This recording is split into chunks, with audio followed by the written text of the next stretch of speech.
So here's an example question of using the Schwarzschild radius calculation. Using your data obtained from the escape velocity question, so we have the mass copied here. If the Earth were to spontaneously turn into a black hole, what is the diameter of the resulting black hole? So you can go ahead and try this problem, and when you're ready you can come back for the solution. So I'll just write down the mass that we got again. So the mass we got is 2.98 times 10 to the 24. Speed of light is 3 by 10 to the 8. So the radius is 2gm over c squared. Now we're looking for diameter. So we know that the diameter is twice the radius. And so if you want the radius in terms of diameter, we get r is d over 2.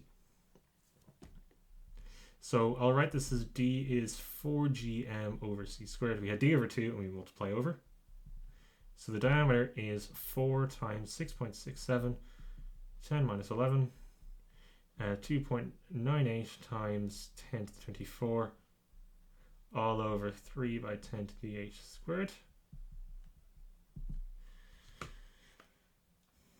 So let's have a look. 4 times 6.67, 10 minus 11, 2.98, 10, 24, all over 3, 10, 8 squared. And we get a diameter of 8.834 by 10 to the minus 3 meters. So it's about 8 millimeters in diameter.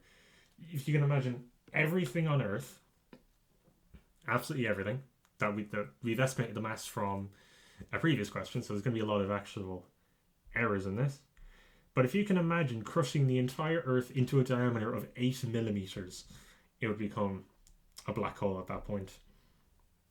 Now, there is actually something small that I'd actually want to relate to this. Well, first I should put this as in meters.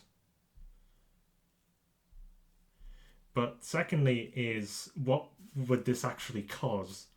Like, what difference would there be if instead of, say, our sun, the sun would actually turn into a black hole?